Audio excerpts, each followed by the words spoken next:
परोपकार दो शब्दों से मिलकर बना है, पर जोड़ उपकार अर्थात पराये दूसरों पे किया गया उपकार ही परोपकार कहलाता है। परोपकार का महत्व परोपकार का तीनों ही योनि देव, असुर और मनुष्य में बहुत ज्यादा महत्व है। इस संसार जगत में परोपकार से बढ़कर कोई भी धर्म नहीं है। जो व्यक्ति दूसरों पे उपकार करता है उसका जीवन धन्य हो जाता है। उसे समाज में हमेशा इज्जत भरी नजरों से देखा जाता है। इसकी को परोपकार का महत्व कहा जाता है। दूसरों को धोखा देके उनकी जमीन जायदाद अपने नाम कर लेना या किसी भी तरह से किसी इंसान को दुख देना, ये सब कर के कहा जाओगे ना ही धन रहेगा, ना ही तन, ना घर रहेगा, ना ही शान।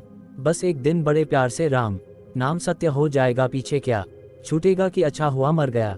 पर अगर हम परोपकार के महत्व की बात करें तो परोपकार करने से व्यक्ति का मन और आत्मा हमेशा शांत रहते हैं। किसी का भला करके अंदर से ही हमेशा खुशी मिलती रहती है।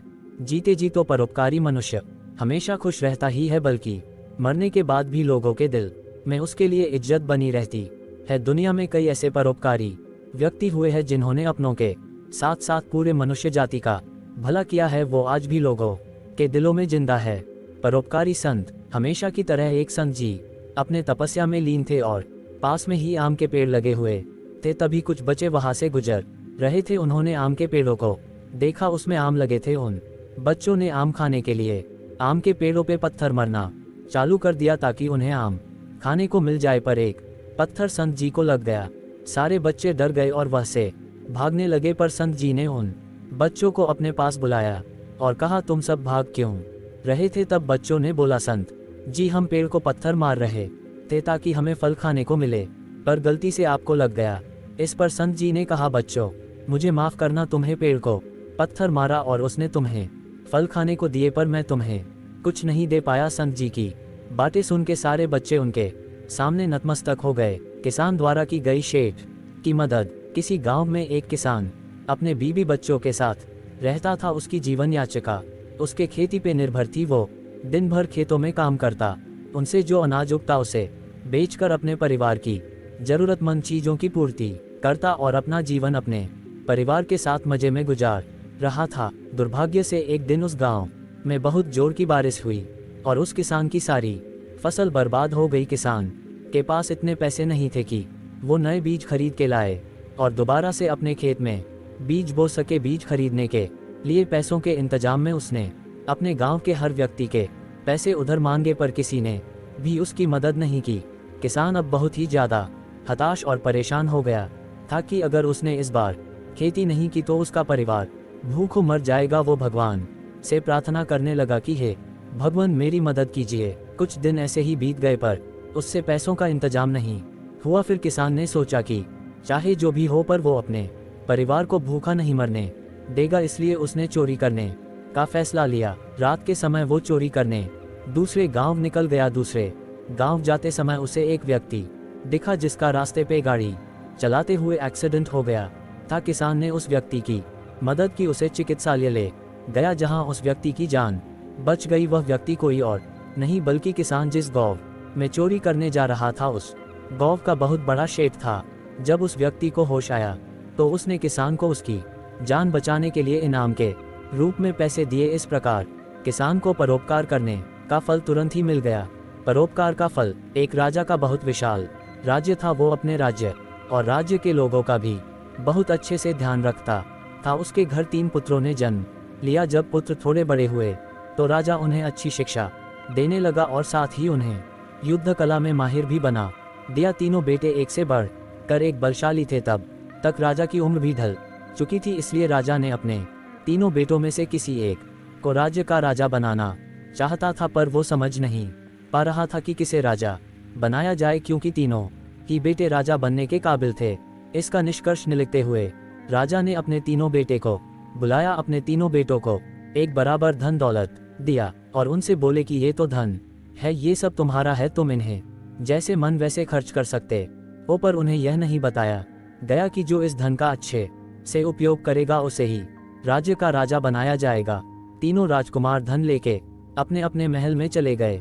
पहले राजकुमार ने उस धन से अपने लिए बहुत आलीशान महल बनवाया, घोड़े हाथी खरीदे, नौकर रखे और मस्त जिंदगी जीने लगा। वही दूसरे राजकुमार ने उस पैसों से कारोबार करना चालू कर दिया, दूसरे राज्य से सामान लाना, उन्हें बेचना और वो उन पैसों से और ज्यादा अमीर बनता चला गया। पर तीसरे राजकुमार ने आधे पैसे अपने राज्य की रक्षा के लिए उपयोग किया और आधे पैसों से उसने खेती चालू की, और जो भी अनाज उगता उसका आधा वो अपने राज्य के गरीब लोगों में बांट देता और आधे अनाज वो दूसरे राजकुमार के साथ मिलके व्यापार करता। इससे उसको जो मुनाफा होता वो उसे भी खेती में लगा देता। ऐसा करते करते एक समय ऐसा आया कि राज्य में अब कोई गरीब इंसान नहीं बचा।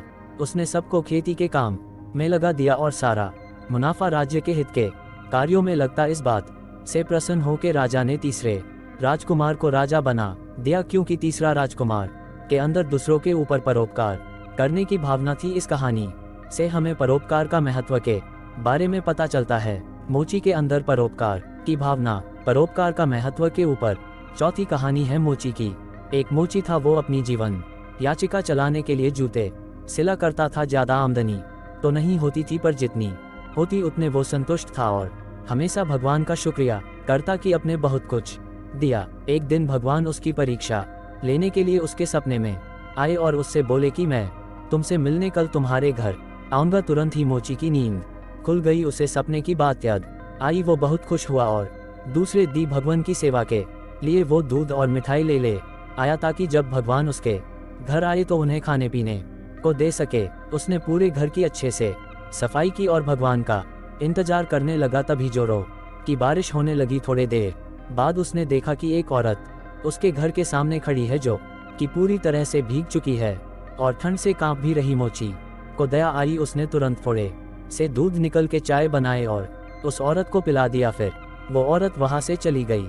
उसके बाद एक और औरत उसके घर का दरवाजा खटकाने लगी। मोची ने सोचा चलो भगवान आ गए, पर जैसे ही उसने दरवाजा खोला तो देखा एक औरत अपने बच्चे के साथ खड़ी। उसने मोची से कहा कि मेरा बच्चा बहुत भूखा है, आपके पास अगर दूध हो तो मुझे दे दो। मोची सोचने लगा, दूध तो अब भगवान के लिए ही बचा है और उसके पास इतने पैसे भी नहीं है कि वो दोबारा दूध खरीद सके। फिर भी मोची ने पूरा दूध उस औरत को दे दिया और खुद से बोला, चलो कोई बात नहीं, भगवान आएंगे तो उन्हें मिठाई ही खिला दूंगा। कुछ देर बाद ही एक बूढ़ा आदमी मोची के पास आया और बोला, बेटा मैं बहुत भूखा हूँ, कुछ खाने को हो तो मुझे दे दो। बूढ़े आदमी की हालत देख के मोची ने उसे सारी मिठाइयाँ दे दी।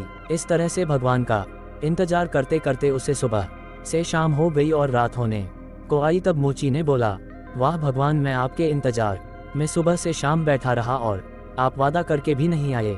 तभी आकाशवाणी हुई कि मैं आज एक नहीं 3 बार तुम्हारे पास आया और तुमसे मिला। तुम हर बार मेरी परीक्षा में पास हो गए। दोस्तों, इसी को कहते हैं परोपकार का महत्व। जितना है उतने में संतोष करे और परोपकार की भावना हमेशा अपने अंदर रखे। क्या पता कब किस रूप में आपके पास आ जाए। परोपकारी पेड़, परोपकार का महत्व। किसी गांव में एक बरगद का पेड़ था। गांव के लोग उस पेड़ की छांव में बैठा करते। त्योहारों में बरगद के पेड़ की पूजा भी की जाती। धीरे धीरे समय बीतता गया। पेड़ अब बहुत पुराना हो गया, उसके पत्ते भी झड़ चुके थे और उसकी डालियां भी सूख के टूटने लगी थी। तब गांव वालों ने फैसला किया कि अब इस पेड़ को काट देना चाहिए, ताकि इस पेड़ के लकड़ी को खाना बनाने तथा झोपड़ी बनाने के उपयोग में लाया जा सके। दूसरे ही दिन गांव वाले उस पेड़ को काटने के लिए चल दिए। जब बरगद के पेड़ को कटा जा रहा था, तब वहां पे एक छोटा पेड़ और था। उसने बरगद के पेड़ से पूछा, मित्र, ये मनुष्य कितने स्वार्थी है।